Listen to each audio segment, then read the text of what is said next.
आमचा प्रश्न आता आहे तो दोन व्यक्तींना आहे. एक आहेत त्याच्यामध्ये मुंबई महापालिकेचे प्रशासक.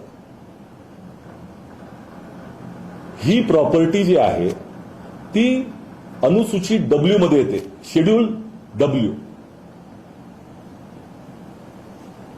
ती मुंबई महानगरपालिकेची प्रॉपर्टी.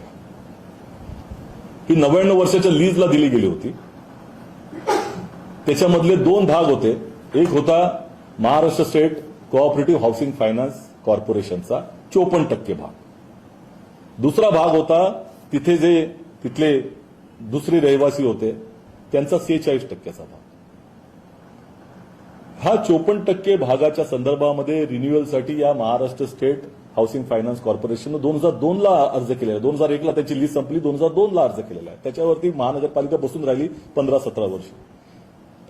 जो 46%चा भाग होता त्याआधी त्या 3-4 बँकांना त्याच्यावरती ती मॉर्गेज देऊन टाकली होती मुंबई महानगरपालिकेची संमती न घेता.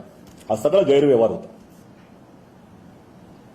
त्यानंतर ही महानगरपालिकेने ताब्यात घेतली आहे 2024 साली जागा.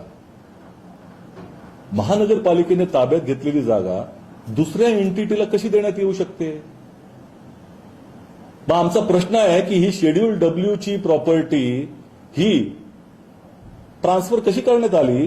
कमिशनर साहेबांनी उत्तर दिलं पाहिजे. दुसरा महाराष्ट्राच्या मुख्यमंत्र्यांनी त्या ठिकाणी उत्तर दिलं पाहिजे किंवा राज्य सरकारनं उत्तर दिलं पाहिजे की ही जर ट्रान्सफर करायची असेल तर तुम्हाला कॅबिनेटमध्ये निर्णय घ्यावा लागतो. तो घेतला होता का तुम्ही?